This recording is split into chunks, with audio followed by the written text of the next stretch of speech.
자, 계속해서 퇴직급여 충당부채라는 것을 보도록 하겠습니다.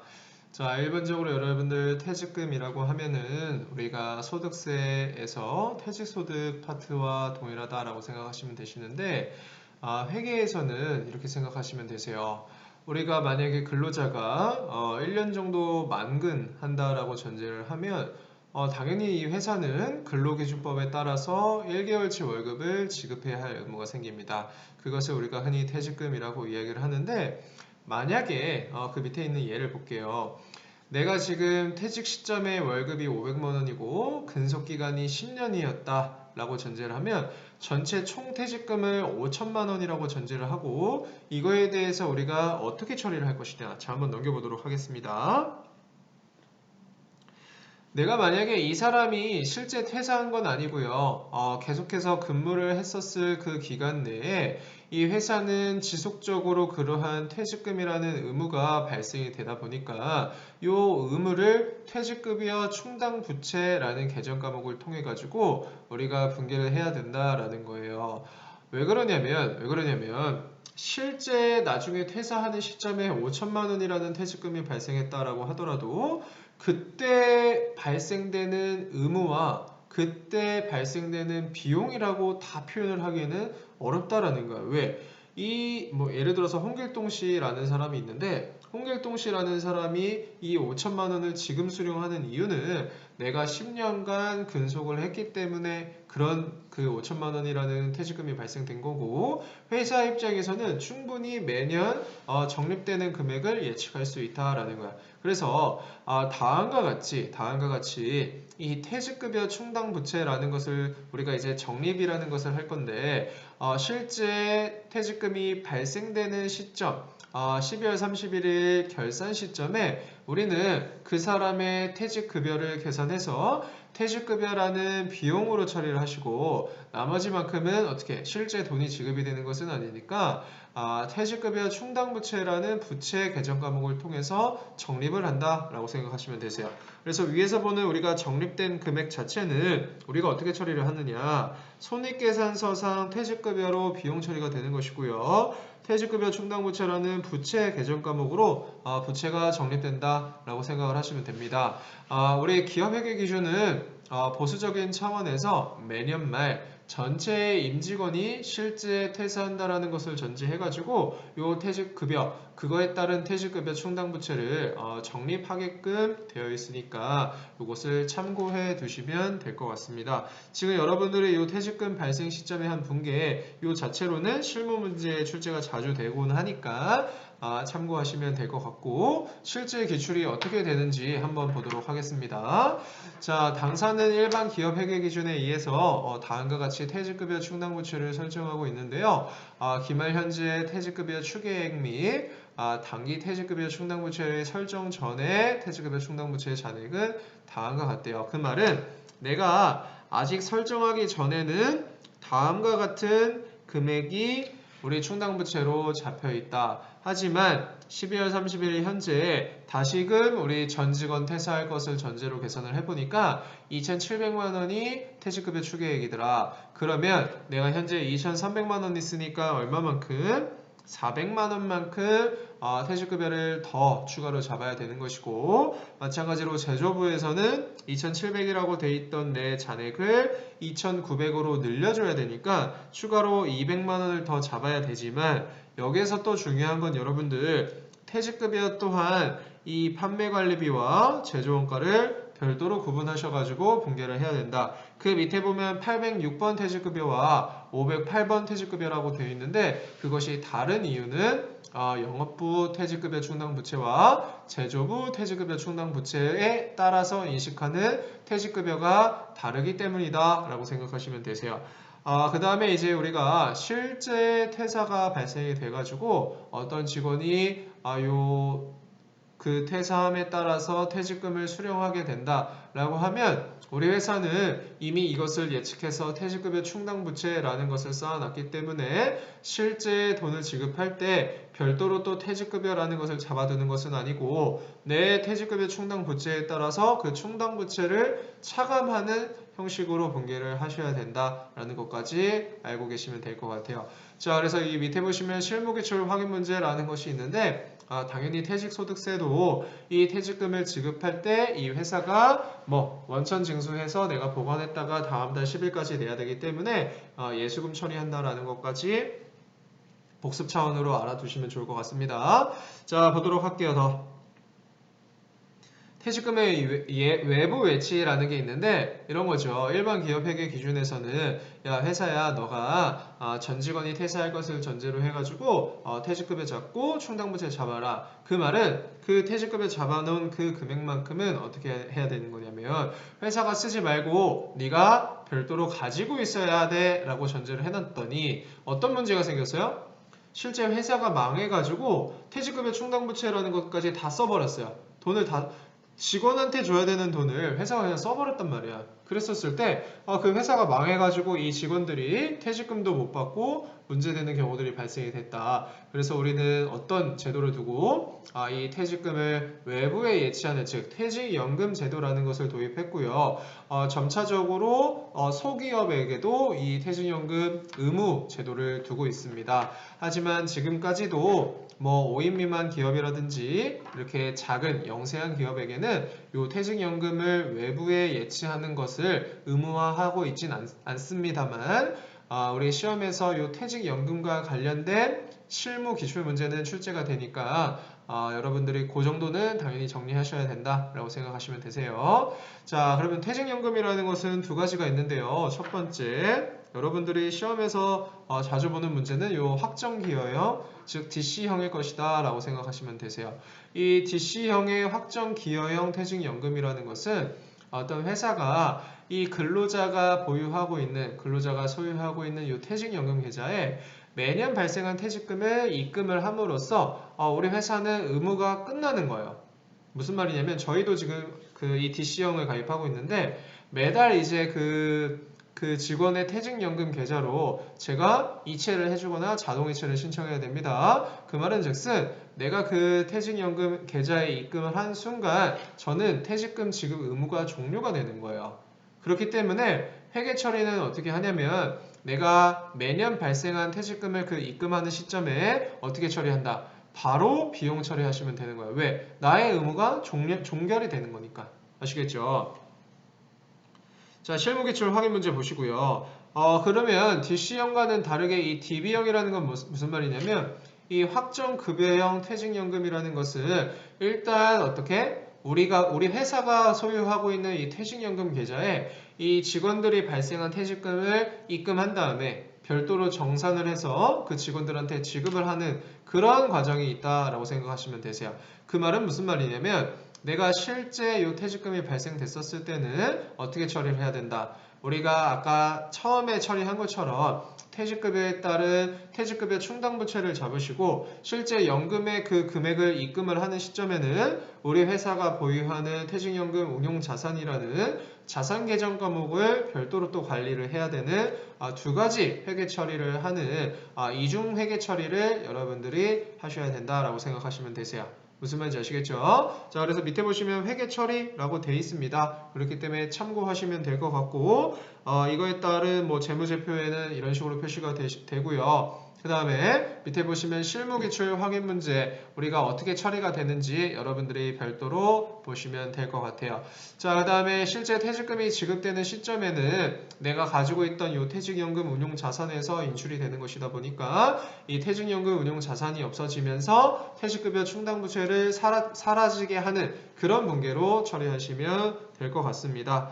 자, 그 다음에 여러분들이 어려워하시는 이 사채인데 우리 전산자료 중에서의 이 사채는 여러분들이 실제 이 사채 금액을 계산한다라든지 뭐 그런 문제가 출제된다라기보다는 일반적인 이 사채의 개념에 대해서 여러분들이 이해하시는 문제가 주로 출제가 됩니다. 자, 사채라는 것은 회사가 이 자금을 융통할 수 있는 방법이 두 가지가 있었는데 외부로부터 차입을 하는 방법과 그 다음에 이제 그 외부에서 회사의 주인을 모집하는 주식을 발행하는 방법이 있었는데 그 중에 첫 번째 외부에서 이 자금을 조달하기 위해서 회사가 채권을 발행을 하는 것입니다.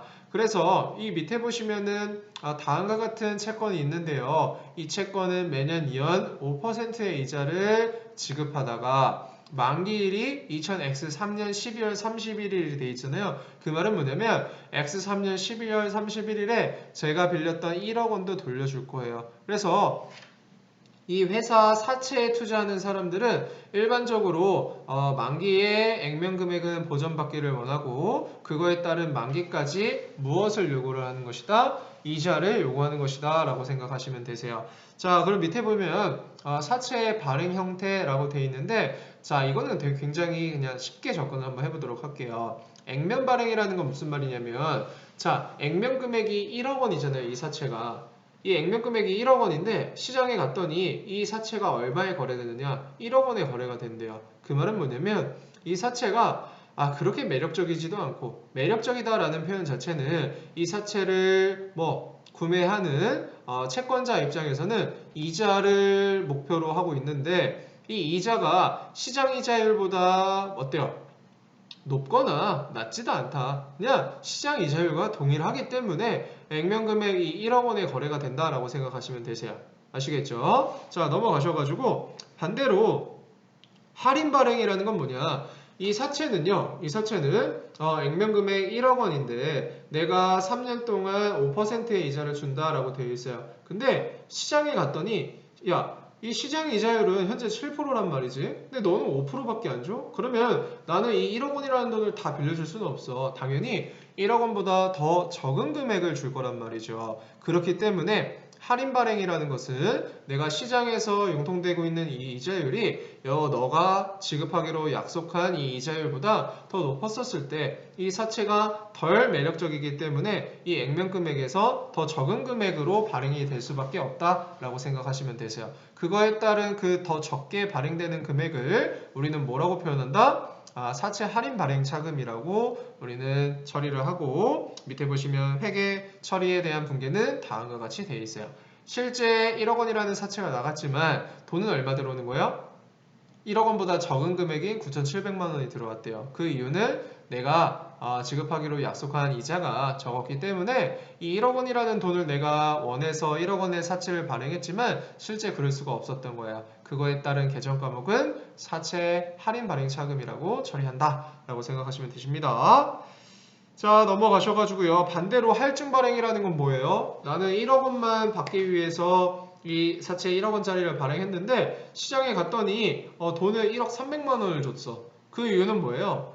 야, 이자가 5%라고? 나 그럼 투자할래. 투자자들이 몰린단 말이야. 그 말은 실제 1억 원짜리 사채를 어떻게 더 비싸게 팔 수가 있다라는 거야. 그거에 따른 붕괴는 사채 할증 발행 차금이라고 우리가 보통 표현하고 밑에 보시면 회계 처리 나는 사채 1억 원짜리를 발행해서 부채 1억 원이 발생이 됐지만 실제 돈이 들어온 거는 보통 예금 차변 1억 300만 원 들어왔더라. 그 이유는 300만 원만큼 내가 더 매력적인 사채였기 때문에 그렇고 그 이유는 시장 이자율보다 내 사채 이자 즉 액면 이자율이 더 높았기 때문이다 라고 생각하시면 되세요. 아시겠죠?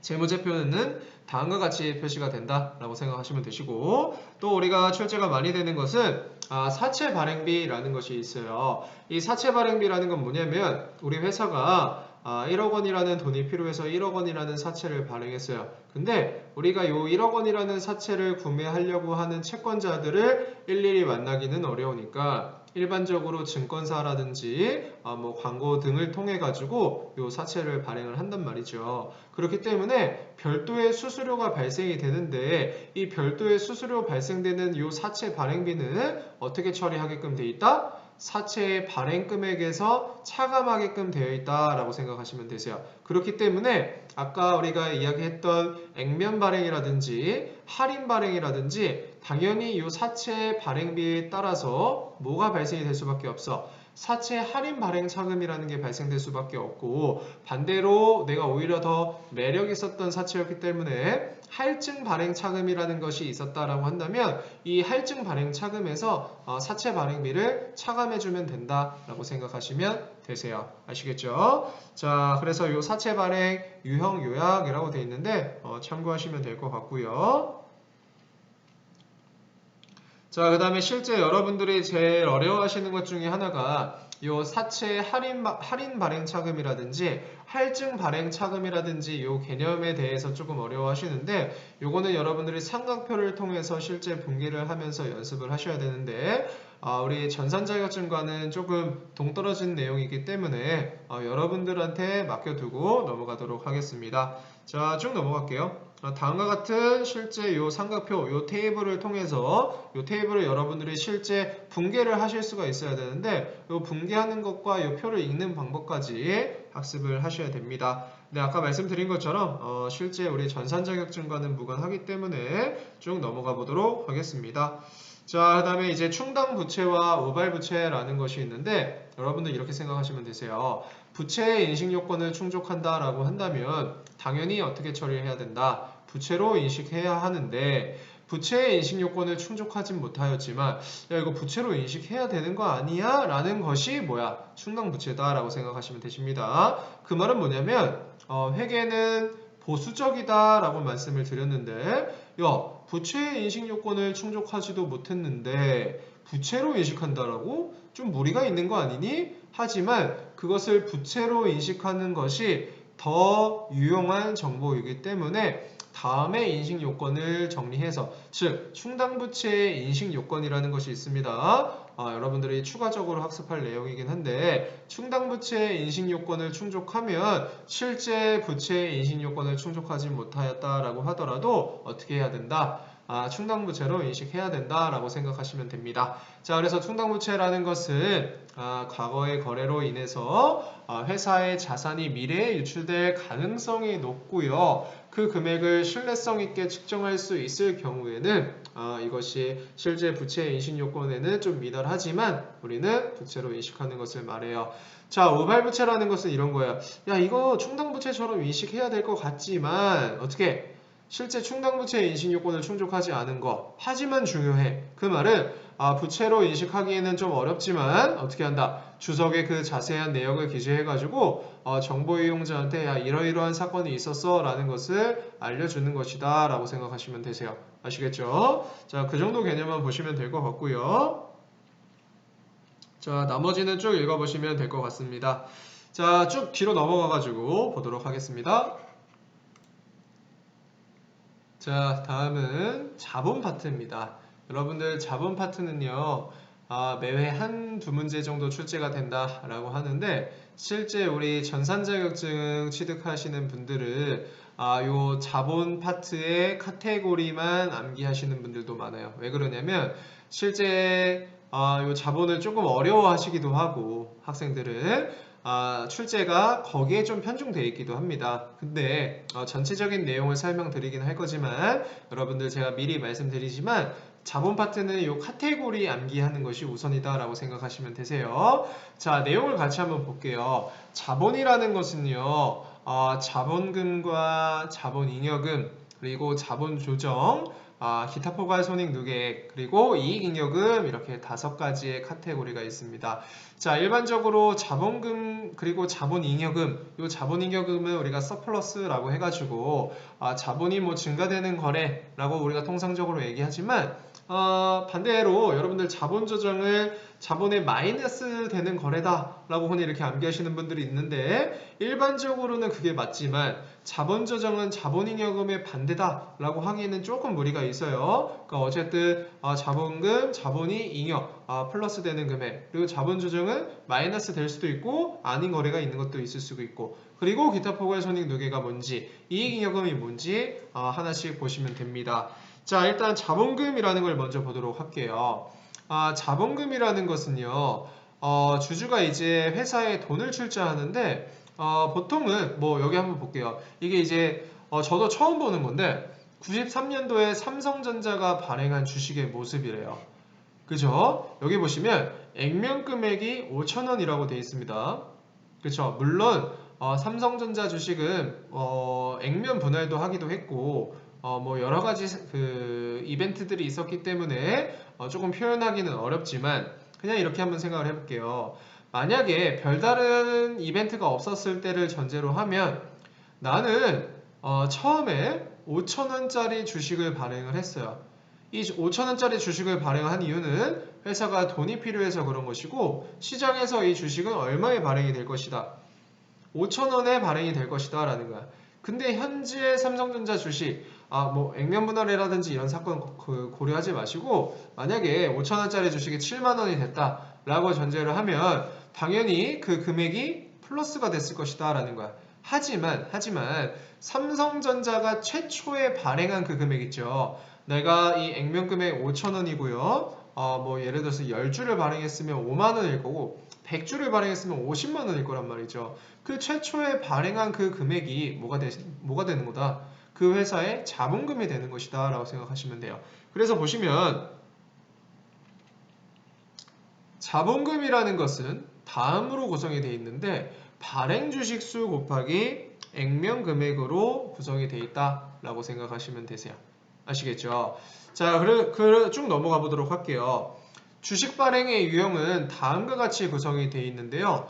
자, 이런 거죠. 액면 발행이라는 것은 우리 회사 주식, 내가 발행한 이 주식에 5천원짜리라고 써 있다. 그러면 이 5천원짜리를 시장에서 5천원에 팔았다라는 것은 똑같은 말입니다. 내가 이 발행한 이 주식이 5천원짜리겠지. 매력이 그렇게 이 회사가 생각하는 그 가격이 시장 가격이다 라고 되는 것이고 당연히 그 금액만큼이 자본금화 될 것이다 라고 생각하시면 되세요. 근데 할증 발행이라는 건 이런 거죠. 아까 제가 예시를 들은 것처럼 실제 주식에는 5천원이라고 써 있지만 그 주식이 시장에서는 7만원에 거래가 된다. 내가 그것을 7만원 주고 사는 이유는 그 주주가 바보라서 그런 게 아니고 현재 시장에서 그 정도의 가치가 평가가 되기 때문이다. 그 말은 회사의 입장에서는 내가 5천원짜리 주식을 발행하면서 7천원이 들어왔다 라고 한다면 실제 5천원의 자본금 외에 얼마? 2천원의 주식 발행 초과금이라는 것이 발생이 된다라고 생각하시면 되세요. 당연히 이 이유는 그 회사의 가치가 뛰어나기 때문이다 라고 생각하시면 되십니다. 실무 기준 확인 문제는 천천히 보시면 될 것 같고요. 자, 반대로 할인 발행이라는 것이 있을 수가 있어요. 나는 분명히 주식을 5천원에 발행을 했는데 시장에서 거래되는 금액은 5천원보다 적다. 그 말은 내가 5천원짜리 주식 자본금 5천원을 발행을 했지만 실제 돈은 3천원만 들어왔다. 그 이유는 뭐예요? 이 회사의 가치가 더 떨어진다라는 거겠죠. 그 떨어지는 가치를 우리는 어떻게 분괴를 하시고 주식 할인 발행 차금이라는 계정 과목으로 처리를 하는 것이고 다음과 같이 분괴를 한다라고 생각하시면 되세요. 아시겠죠? 자, 넘어가 보도록 하겠습니다. 자, 그 다음에는 일반적으로 주식 발행을 할 때 돈으로 거래를 하는 것이 맞는데 현물 출자에 의한 주식 발행이라는 것이 있을 수 있다. 대표적으로 뭐 토지라든지 건물 같은 부동산에 이제 소유권을 주고 내가 이 주식을 발행하는 것이 있는데 이러한 것을 우리는 현물 출자라고 부르고 당연히 이렇게 처리를 하셔야겠죠. 내가 만약에 현금 대신에 뭐 토지를 받았다. 또는 현금 대신에 부동산을 받았다 라고 한다면 그 토지 또는 그 부동산, 건물 등의 가치를 우리가 평가를 해서 그 가치에 따른 자본금과 뭐 주식 할인 발행 차금 또는 주식 발행 초과금을 설정을 해야 된다라는 겁니다. 자, 넘어가도록 하겠습니다. 마찬가지로 이러한 주식을 발행할 때는 주식 발행 비용이 발생이 될 수가 있어요. 대표적으로 뭐 증권사 수수료라든지 기타 각종 비용이 발생이 되는데 이러한 주식 발행비를 우리는 신주 발행비라고도 표현도 하고 이러한 주식 발행비는 어떻게 처리를 하게끔 돼 있냐면 발행가액에서 차감하게끔 돼 있다. 무슨 말이냐면 저는요. 이 주식 한 주당 5천, 그 밑에 실무기출 확인 문제를 같이 보도록 하겠습니다. 자, 8월 12일 날요. 액면 금액이 한 주당 5천원인 보통주를 증권시장에서 주당 만원씩 발행을 했대요.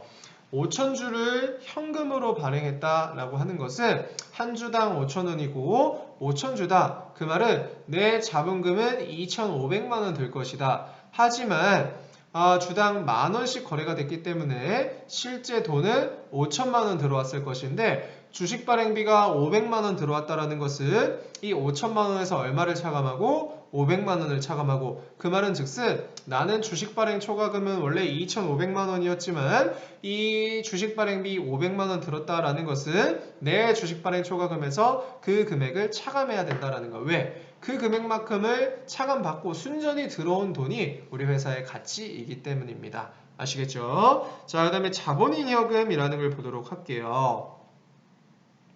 자, 자본잉여금이라는 것은 회사가 증자를 했다라든지 자본금을 증가시키는 거래, 또는 감자라는 것을 자본금을 감소시키는 거래입니다. 어쨌든 이러한 자본거래에서 발생된 잉여금, 제가 이야기 드렸지만 서플러스라고 이야기했는데, 이 자본잉여금이라는 것은 도대체 뭐냐? 대표적으로 아까 우리가 공부했던 주식 발행 초과금이라는 것이 있었어요. 제가 주식 5,000원짜리를 발행하면서 7,000원을 받았어요. 즉 나는 잉여금 서플러스가 2,000원 발생됐었어요. 그 주식 발행 초과금을 우리는 뭐라고 한다? 자본잉여금이라고 이야기를 한다라고 생각하시면 됩니다. 자, 그 다음에 감자 차익이라는 것은요, 우리가 감자라는 것은 자본금을 줄이는 이벤트인데, 이러한 감자라는 것을 할 때 내가 이익이 발생되는 경우를 이야기하는 거예요. 밑에 보시면 실무 기출 확인 문제를 통해서 제가 설명을 드려보도록 하겠습니다. 7월 3일에 우리 주주총회 결의에 의해서 우리 회사 주식, 자사 주식 2,000주를 한 주당 3,000원에 매입을 했다. 나는 한 주당 5,000원짜리인데 어떻게 3,000원에 매입을 했다라는 겁니다. 근데 이 주식을 나는 소각을 했어요. 그 말은 자본금을 없애는 붕괴를 했다라는 거야. 자, 다시 보시면 주식 2,000주, 액면금액 5,000원이라는 것은 자본금이 얼마?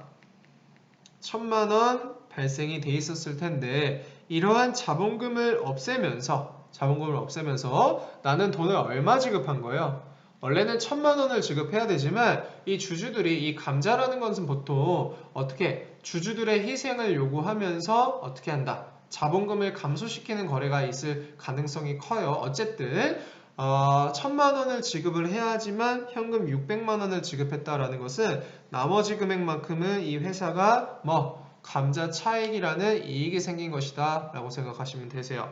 자, 그 다음에 자기주식 처분이익이라는 것이 있는데, 자기주식 처분이익이라는 것은 내가 예를 들어서 주식회사 A다. 그 주식회사 A가 주식회사 A의 주식을 보유한 것을 자기주식이라고 우리가 이야기를 해요. 근데 내가 이 자기주식을 어떻게 한다?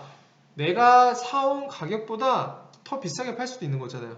내가 원래 샀었던 가격보다 지금 더 비싸거나, 아니면 이 주식을 더 가치를 평가해가지고 더 비싸게 구매를 하려고 하는 사람을 만났거나, 어쨌든 내가 구매한 가격보다 더 비싸게 처분을 된다. 당연히 이 자본 거래로 인해서 발생되는 이익, 우리는 자기주식 처분이익이라고 처리를 한다라고 생각하시면 되시고, 이 자기주식 처분이익은 뭐라고 처리한다? 자본잉여금으로 처리한다라고 보시면 되세요. 자, 그리고 자본조정이라는 것이 있는데, 자본조정이라는 것은 대체로 자본 총액을 줄이는 항목들이다 라고 생각하시면 됩니다. 아까 이야기한 것처럼 자본잉여금처럼 어떠한 이벤트들이 발생이 됐는데, 다음의 것들, 첫 번째로는 주식 할인 발행 차금이라는 게 있는데, 주식 할인 발행 차금이라는 것은 아까와는 반대의 케이스겠죠. 내가 5,000원짜리 주식을 만들었고 5,000원짜리 주식을 팔았는데 실제 돈이 들어온 건 3,000원이야. 그 말은 주식 5,000원짜리를 발행하면서 2,000원을 손해본 거죠. 그걸 뭐라고 한다? 주식 할인 발행 차금이라고 처리를 하시고, 만약에 이 주식 할인 발행 차금이라는 것은 우리 회사 장부에 주식 발행 초과금이라는 서플러스가 있으면 그것을 먼저 차감한다라는 것은 상기하고 먼저 주식 발행 초과금을 없애고, 그리고 나서도 부족하면 주식 할인 발행 차금이라고 처리를 해야 된다라는 것까지 생각해 두시면 될 것 같습니다. 자, 넘어가셔가지고요. 자기 주식이라는 건 이런 거 아까 제가 말씀드렸지만 우리 회사 주식을 보유하는 것이라고 이야기를 했는데, 자기 주식이라는 것은 우리 회사 주식을 보유하는 것이다 보니까 별도로 처리할 수 있는 방법이 내가 자산이라고 표현하기는 어렵고 어떻게 처리해야 된다. 자본 조정 항목으로 처리하시면 된다라고 생각하시면 되십니다. 자, 감자차손이라는 것은 아까 감자 차액의 반대가 되는 거겠죠. 감자라는 이벤트가 발생이 되는데 이 감자라는 이벤트를 발생하면서 회사의 손해를 본다. 아까와는 반대겠죠. 감자 차익과는 반대가 되는 건데 이것도 마찬가지로 우리 회사에 감자 차액이 있으면 감자 차익을 먼저 상기한 다음에 나머지 금액만큼 감자 차손을 잡으시면 된다라고 처리하시면 되세요. 자, 그리고 자기주식 처분 손실은 아까 우리가 자기주식에 대해서 이야기를 했는데 내가 구매해온 그 자기주식 금액보다 더 싼 가격에 자기주식을 팔았다. 그러면 우리 회사의 손실을 보게 되는 것인데 이 손실이 발생된 이유는 뭐다? 자본 거래를 통해서 인한 손실이다 보니까 자본 조정 항목으로 처리를 하는 것이고 이것도 마찬가지로 자기주식 처분 이익이 있다라고 한다면 자기주식 처분 이익 먼저 처리를 하시는 거고 나머지 잔액을 어떻게 자기주식 처분 손실로 처리한다라는 것까지 생각하시면 될 것 같아요. 자, 여기까지가 자본 조정이었고요. 다음 시간에는 기타 포괄손익 노계획에 대해서 학습을 하도록 하겠습니다.